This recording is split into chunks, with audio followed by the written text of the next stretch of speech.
नमस्कार मित्रांनो, मी ज्ञानदेव शिंगटे आणि आपण पाहत आहे महाराष्ट्र प्राईम न्यूज. मित्रांनो, काल आपण एक व्हिडिओ बनवला होता आणि त्या व्हिडिओचा आशय असा होता, राज्य सरकारच्या माध्यमातून छगन भुजबळ यांना ओबीसी नेते घोषित करून छगन भुजबळ यांच्या माध्यमातून मराठा समाजासोबतच धनगर समाजाचा जो आरक्षणाचा मुद्दा होता तो कुठेतरी मोडीच काढलाय का, यावरती आपण कालचा व्हिडिओ बनवला होता.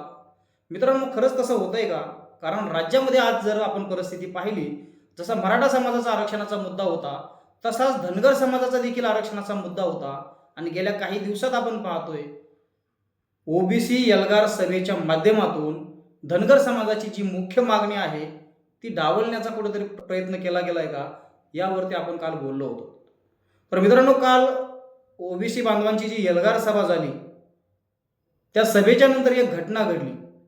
विधान परिषदेचे सदस्य गोपीचंद पडळकर यांच्यावरती चप्पल फेक झाली. मित्रांनो, ती अतिशय निंदनीय आहे. अशा घटना घडल्या नाही पाहिजेत. आपण त्या घटनेचं समर्थन करत नाही, परंतु या घटनेचा अभ्यास केला पाहिजे. कालची जी बातमी आहे गोपीचंद पडळकर यांच्यावरती, गोपीचंद पडळकर म्हणण्यापेक्षा धनगर समाजाचे नेते गोपीचंद पडळकर यांच्यावरती मराठा समाजाकडून चप्पल फेक. तर मित्रांनो, या बातमी मागची बातमी आजच्या व्हिडिओमध्ये आपण जाणून घेणार आहोत. शेवटपर्यंत हा व्हिडिओ बघा, व्हिडिओला लाईक करा, चॅनलला सबस्क्राईब करा. गेल्या अनेक दिवसापासून आपण पाहतोय महाराष्ट्रामध्ये मराठा समाजाच्या आरक्षणाचा जो मुद्दा आहे, असाच मुद्दा धनगर समाजाच्या आरक्षणाचा देखील मुद्दा राहिलेला आहे. आणि हे दोन्ही समाज आपल्या आरक्षणाच्या मागणीसाठी रस्त्यावरती उतरले होते. जर दोन दोन समाज एकाच वेळी राज्य सरकारच्या विरोधात घोषणाबाजी करत असतील, केंद्र सरकारच्या विरोधात घोषणाबाजी करत असतील, रस्त्यावर उतरत असतील, तर हे सरकारला कुठंतरी जड जाऊ शकतं. आणि यासाठीच सरकारच्या माध्यमातून काही मंत्रिमंडळांना ओबीसी नेते घोषित करून ओबीसीच्या सर्व जातीतील नेत्यांना एकत्रित करून एल्गार सभा घेतली जाते आणि एकट्या शेतकरी कुटुंबातील मनोज जरांगे पाटील यांच्या विरोधात ताकद उभी केली जाते. तर मित्रांनो, ह्या संपूर्ण घटनेचा आपण बारकाईने अभ्यास केला पाहिजे. काल इंदापूरमध्ये गोपीचंद पडळकर यांच्यावरती चप्पल फेक झाली. या घटनेचं आपण समर्थन करत नाहीत, परंतु मित्रांनो, ही घटना घडली का घडवली हे पाहणं खूप गरजेचं आहे. कारण ही घटना महाराष्ट्रामध्ये पहिल्यांदाच घडत नाही, अशा अनेक वेळा घटना घडल्या. यापूर्वी देखील नामदेवराव जाधव यांना काळं फासण्याचा प्रकार घडला होता. यापूर्वी काल छगन भुजबळ यांनी त्यांच्या सभेतून सांगितलं की बीड जिल्ह्यातील माजलगाव परिसरामध्ये शरद पवार यांचे नातू रोहित पवार यांच्या संघर्ष यात्रेत एक प्रकार घडला होता. त्या ठिकाणी मराठा समाजाच्या 2 तरुणांनी विरोध दाखवला तर त्यांना मारहाण करण्यात आली. एकीकडे त्यांनी असाही विरोध केला, महाराष्ट्रामध्ये राज्यकर्त्यांना किंवा राजकीय नेत्यांना, पुढाऱ्यांना गावबंदी असताना शरद पवार यांचे नातू रोहित पवार यांनी संघर्ष यात्रा कशी काढली, त्यांचे गावोगाव स्वागत कसे करण्यात आले, असे अनेक वेगवेगळे प्रश्न उपस्थित केले गेले होते. आणि याच प्रश्नामुळे आपल्याला देखील एक प्रश्न पडला पाहिजे. कालची जी बातमी होती ती बातमी अशी होती, धनगर समाजाचे नेते गोपीचंद पडळकर यांच्यावरती मराठा समाजाच्या कार्यकर्त्यांकडून, आंदोलकांकडून चप्पल फेक. लक्षात घ्या, काल गोपीचंद पडळकर हे काही तासापूर्वी ओबीसीचे नेते होते आणि चप्पल फेक झाल्याबरोबर ते धनगर समाजाचे नेते झाले. त्यापूर्वी काही लोक एखाद्या ठराविक पक्षाचे कार्यकर्ते होते, परंतु मराठा समाजाच्या आरक्षणाच्या आंदोलनामध्ये सहभाग घेतला की ते मराठा समाजाचे झाले आणि गोपीचंद पडळकर हे धनगर समाजाचे झाले. आणि धनगर समाज विरुद्ध मराठा समाज आणि हा चप्पल फेकीचा प्रकार, अशा बातम्या रंगल्या. तर मित्रांनो, लक्षात घ्या, सुरुवातीला मराठा समाजाच्या आरक्षणाबरोबर धनगर समाजाच्या आरक्षणाचा मुद्दा होता आणि तो मुद्दा खोडून काढण्यासाठी मराठा समाजासारखेच धनगर समाज देखील जर रस्त्यावर आले, आक्रमक झाले, तर महाराष्ट्रातली परिस्थिती ही अतिशय अवघड होईल, राजकारणी लोकांना जड जाईल. यासाठी कुठल्या तरी एका समाजाला आपण शांत केलं पाहिजे. म्हणून राज्य सरकारच्या एका खात्याचे मंत्री असलेले नेते हे ओबीसी नेते होतात आणि ओबीसी नेते होऊन त्यांनी सगळ्या ओबीसी जातीतील नेत्यांना एकत्रित करून ओबीसी एल्गार सभा काढली आणि मराठा समाजाचा जो प्रश्न आहे, मनोज जरांगे पाटील यांची जी मागणी आहे, तिला कुठेतरी थांबवण्याचा प्रयत्न केला. सभेचं उत्तर सभेतून देण्याचा प्रयत्न केला, परंतु हे सगळं करत असताना मराठा समाजाच्या आरक्षणाबरोबरच धनगर समाजाचा आरक्षण मुद्दा देखील अतिशय महत्त्वाचा होता. परंतु याच एल्गार सभेतून धनगर समाजाच्या आरक्षणावरती देखील काढण्यात आला नाही. म्हणजे सरळ सरळ राज्य सरकार धनगर समाजाच्या आरक्षणाचं आंदोलन मोडीच काढण्यात यशस्वी ठरलं, हेच आपल्याला म्हणावं लागेल. तर हे कोणी केलं?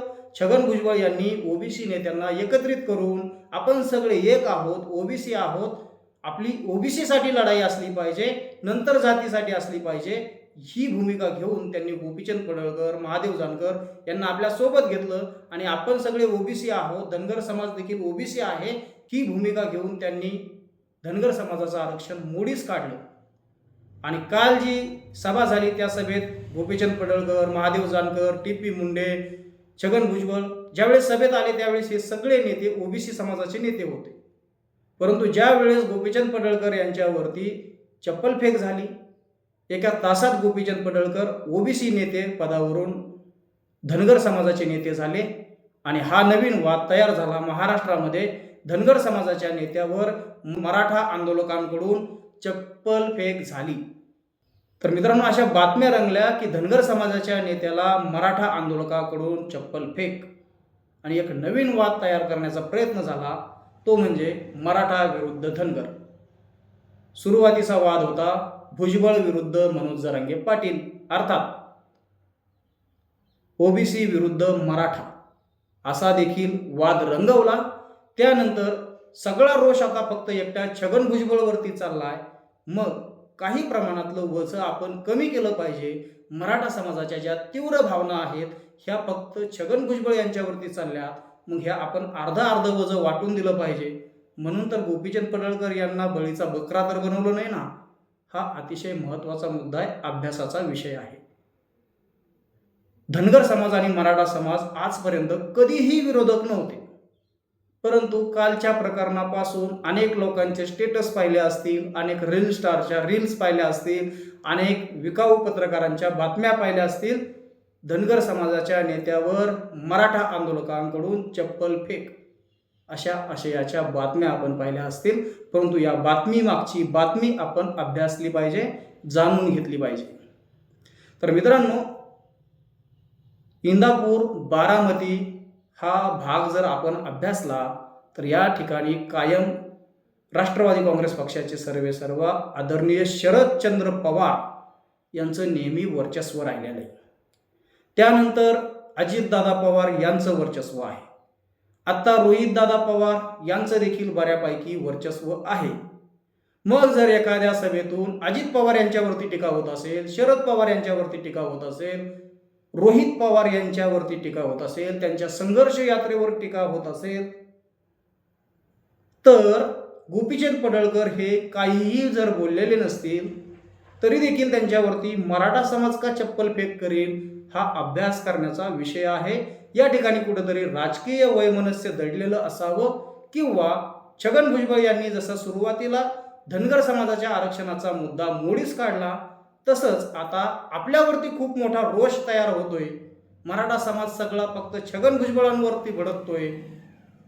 मराठा विरुद्ध माळी असं वातावरण महाराष्ट्रात तयार होतंय. मग हे वातावरण कुठेतरी आपण दुसऱ्यावरती ढकललं पाहिजे. म्हणून धनगर विरुद्ध मराठा असं वातावरण तर पेटवलं जात नाही ना. हा अभ्यासाचा मुद्दा आहे. तर मित्रांनो, याबद्दल तुमचं काय मत आहे कमेंट बॉक्समध्ये नक्की कळवा. खरंच महाराष्ट्रामध्ये ओबीसी विरुद्ध मराठा जे वातावरण तयार झालं होतं, असंच आता एक नवीन वातावरण तयार होत आहे का? कुणीतरी राजकारणाच्या पोटी धनगर विरुद्ध मराठा असा वाद तयार करत आहे का? याबद्दल आपलं काय मत आहे कमेंट बॉक्समध्ये नक्की कळवा. आणि छगन भुजबळ यांनीच राज्य सरकारच्या माध्यमातून ओबीसी नेते म्हणत धनगर समाजाच्या आरक्षणाचा मुद्दा पाठीमागे टाकलाय का? याबद्दल तुमचं काय मत आहे कमेंट बॉक्समध्ये नक्की कळवा. याबरोबरच धनगर समाजाच्या नेत्यांनी ओबीसीसाठी लढायला पाहिजे का आपल्या हक्काच्या एसटी प्रवर्गातून आरक्षण मागण्यासाठी लढायला पाहिजे? याबद्दल तुमचं काय मत आहे कमेंट बॉक्समध्ये नक्की कळवा. परत भेटूया अशाच एका माहितीपूर्ण व्हिडिओमध्ये. नमस्कार.